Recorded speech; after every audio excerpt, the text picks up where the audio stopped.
bilateral economic and cultural ties. Modi is expected to meet President Jacob Zuma and to speak at an India-South Africa business meeting. His visit also takes him to Phoenix and Pietermaritzburg Station in KwaZulu-Natal.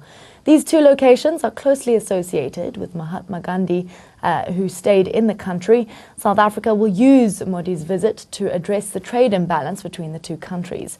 India's exports to South Africa were 54 billion rand in 2015, compared to South Africa's exports to India of 42 billion rand in the same year. Long overdue. I think South Africa obviously can really sell a lot to India. I think South Africa can contribute a lot to India as well, and India can certainly contribute a lot to the South African economy as well. As I've mentioned, they are the strongest growing economy of the major economies in the world today. There are certain aspects to the Indian economy that I think we can certainly tap into. The Indian economy is particularly strong as far as the service industry is concerned, and I think South Africa can learn a lot from the Indians as far as that is concerned. And of course, South Africa, from our side, there's a lot that we can export and that there's a lot that we can contribute to the Indian economy as well. This is certainly long overdue. Meanwhile, experts believe that the Indian Prime Minister will use this opportunity to get South Africa on board in backing India's bid to join the nuclear suppliers group.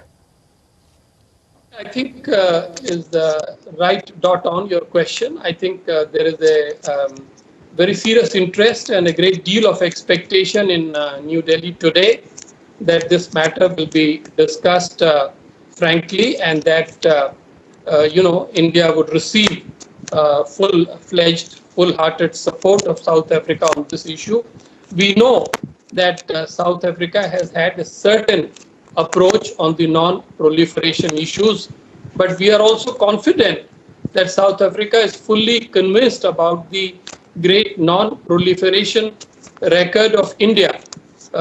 India has fully contributed to the implementation of the NPT. It is working in consonance with the spirit of NPT, and I think that should be enough for some of these countries which raised some reservations or hesitation on the question of India's entry into NSG. I think there is a great deal of hope that the Modi-Zuma dialogue will send out a positive signal in this respect.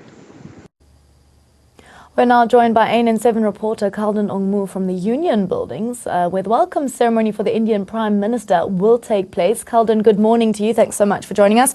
Take us through the Prime Minister's itinerary for today.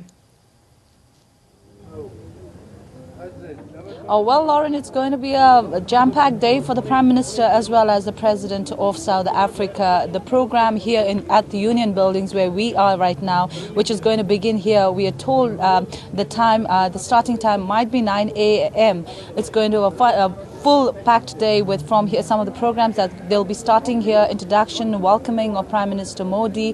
There's going to be a dialogue between Modi and Zuma. There's going to be a small media briefing, a media statement, we are told.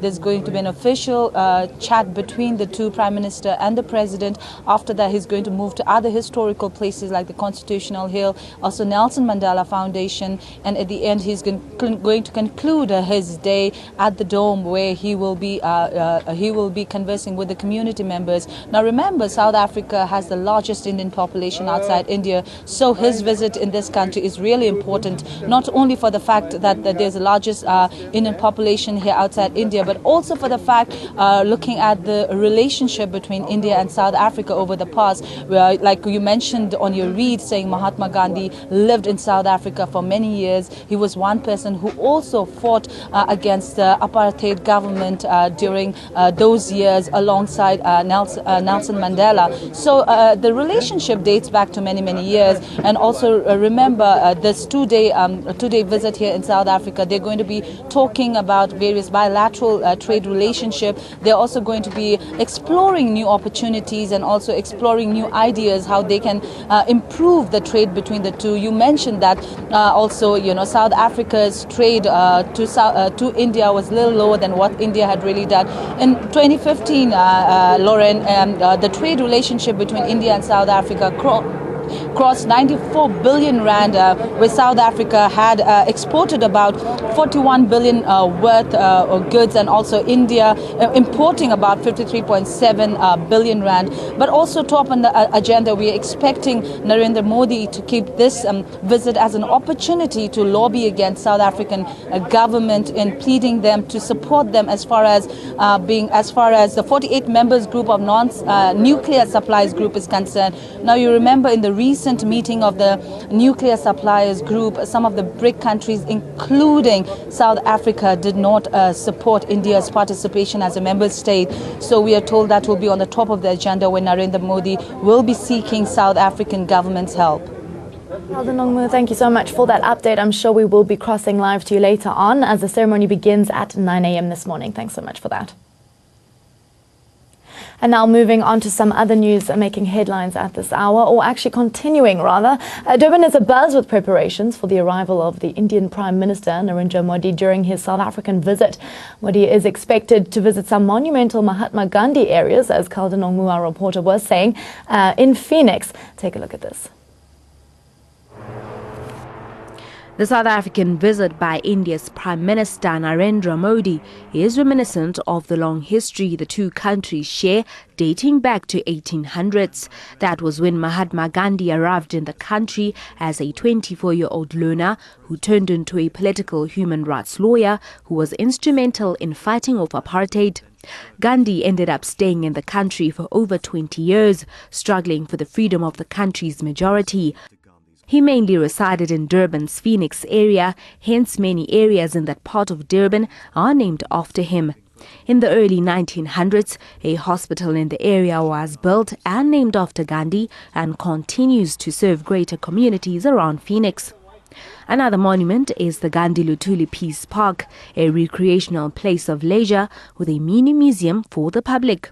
The name of the place is taken from two men who fought against oppressive government of the 1800s to the 1900s, Gandhi and Albert Luthuli, who were the leaders of the ANC until 1967. Indian Prime Minister Narendra Modi is expected to visit this place while he's in South Africa this week, which Gandhi's granddaughter is excited about. And I'm glad that the Prime Minister has decided to come here, because it then, further enhances the significance of Phoenix Settlement. Phoenix Settlement was the place where Gandhiji transformed. When he came here, he was a lawyer, and, he had all the normal aspirations that people have. And it was at Phoenix Settlement that he decided he's got to change his life and change his ideology and so on. So he transformed on the Phoenix Settlement. He moved from, a very affluent lifestyle to a simple lifestyle here, living close to nature. Gardening, eating the food from the garden and so on. So this place is extremely significant for the world because it teaches the lesson of non-violence. It teaches how people can avoid violence through living a simple life. Decades later, ties between South Africa and India remain quite strong, with current government constantly building economies through trading on various levels. Mahatma Gandhi was known as a man that strives to uplift even the most vulnerable. And what better way to celebrate that legacy than to launch the Mahatma Gandhi Siyazama Center for the Elderly here at the Gandhi Settlement in Inanda.